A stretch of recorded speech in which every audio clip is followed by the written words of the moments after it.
What up, reader fam? Today we're going to be entering the world of ghosts. Ooh, ah. Not really though, we're going to be observing from afar because I'd rather not have an interaction with a ghost today. That's not on the agenda. Today I'm going to be looking into some haunted bookstores and libraries and look at some happenings that have been taking place there. I just realized I forgot to ghostify my set. 1 second.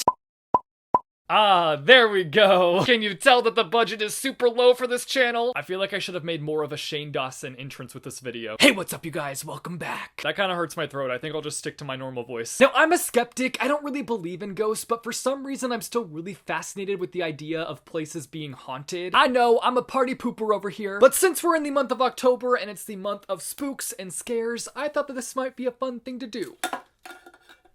A ghost is here! Don't mind me just fixing my low budget set over here.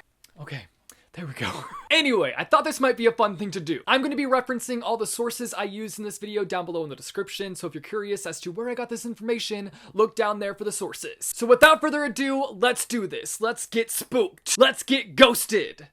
No wait, isn't that when you like ignore somebody? Let's not get ghosted. Let's get the heebie-jeebies up in here. Alright, first up we have this bookstore called the Haunted Bookstore in Iowa. Let's see how haunted it is. Oh wait, apparently it's not haunted. One of the frequently asked questions is this shop really haunted? And the answer is, we're named after the haunted bookshop by Christopher Morley. Our first result was a fail. But if you're a fan of that book, there's a bookstore named after it apparently. Though I'm not sure why you would name your bookstore the Haunted Bookshop if it's not actually haunted. Okay, the next one I found is the Moravian Bookshop in Bethlehem, Pennsylvania, which this store has apparently been open for 270 years. That's a long time for a bookstore to remain in business. Kudos to them, they're out there killing the bookseller game apparently. Okay, so here's some information about the ghost that apparently haunts this bookstore. So one night while closing down the store, a worker saw a dark figure in the back of the hallway of the store going into the kitchen. She and the co-worker followed the figure back there. Then she says she realized that the back kitchen stove was on as well as the fan. Wow, okay, so apparently we've got a ghost here who is trying to burn down the bookstore. I'd say it's time for the ghost to move the heck out of there, because you don't want it lighting up your books. Heck, I don't want it lighting up the books, and I'm sure your customers don't want books made out of ash. Get it out of there. Oh wait, so I just read on in the article, I thought that this meant that the ghost was out to take down the books, and I thought that it meant the ghost had turned the kitchen stove on, but apparently I'm wrong here. It reads on to say, I don't know why this person, ghost, spirit drew us back there,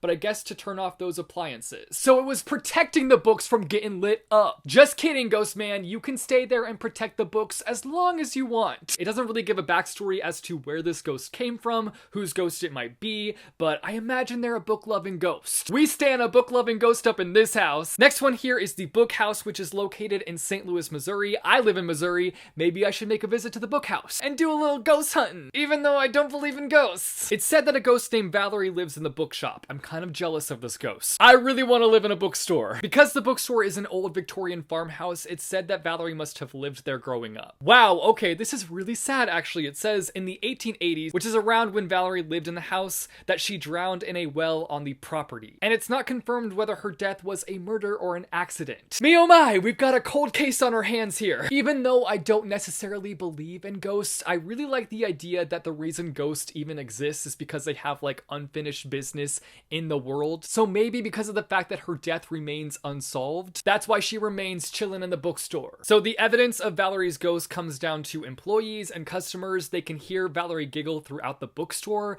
They hear her climbing on the roof and sometimes turning lights off and on. I'm sorry to be really skeptical, but those sound really vague. I wish I was a ghost believer, but I'm a disbeliever. Okay, so reading on, I've found that Valerie isn't the only ghost that apparently haunts this bookstore. There's another spirit who they call the Dark Man, which that name alone is pretty terrifying. And it says that he's not as friendly as Valerie apparently. I guess when you're in his presence, he brings this dark and cold sense of fear with him. I don't even like the sound of that. It doesn't really have any background on the Dark Man, but it also says that there is another ghost that lives on this property apparently. And this ghost backstory is actually really interesting. Okay, so it says they think this one came from some books that were donated to the store after an estate sale. And they call him the Smoking Man because they've seen seen him walking around the bookstore smoking a pipe. There are some really interesting ghosts that live at this bookstore. Okay, next up on my search, I have found here the Willard Library, which is located in Indiana. Apparently they have this ghost called the Gray Lady, and they have evidence of the ghost showing up on camera, which I gotta say seems pretty legit. Even though I'm a disbeliever over here,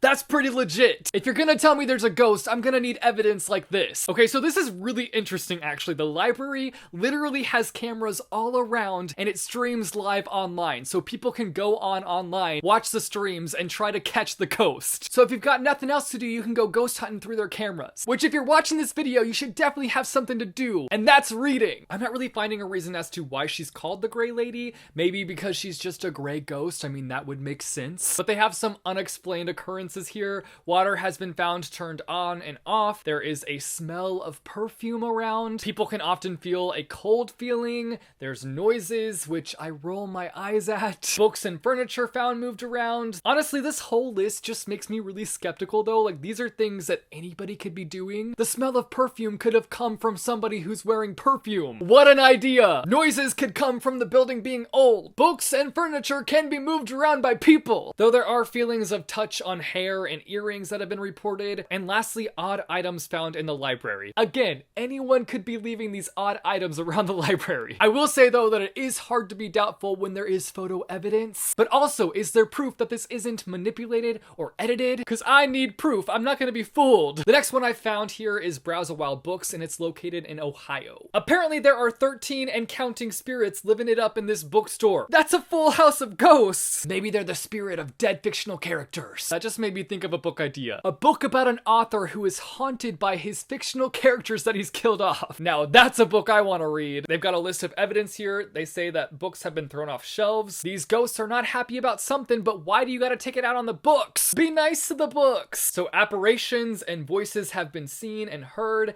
and there has been physical encounters including hair being pulled, backs touched, and thighs rubbed. Yo ghosts, can ya keep your hands to yourself? Oh, okay, so there's this really terrifying story about this guy who was in the basement of the bookstore and he started feeling this scratching feeling, so he got the heck out of the basement, as one does when they feel this scratching feeling coming out of nowhere, and when he looked where he was being scratched, there were these red marks. Yikes. That sounds more like a demon to me. I'd be calling an exorcist. They've also had experiences like flashlights being turned off and on when asking ghost questions. Not to be a skeptic, but really? That just has me feeling like somebody wanted to egg on the story of there being ghosts actually in the bookstore, so they're just messing with the flashlight as they're asking the ghost questions. The next one I found here is Peoria Public Library, and it's located in Illinois. This one is actually kind of crazy because the land that the library was built on was cursed by a previous tenant. It says here that after financial trouble and the loss of her nephew, a lady named Miss Gray cursed the property. The city of Peoria purchased the land in 1984 and built a library. Oh my gosh. Okay, the first 3 directors of the library died under unusual circumstances. Talk about scary. I really wonder if they had any trouble hiring another director after that happened, because I can't imagine anyone wanting that job after that happened. It says here that one of the directors is said to have been seen in the library dressed in old school clothes. So one of the directors is haunting the library apparently, which is kind of crazy. I honestly would not have any desire to step on that property knowing that it's cursed. Like, to me, that's a big ol' no,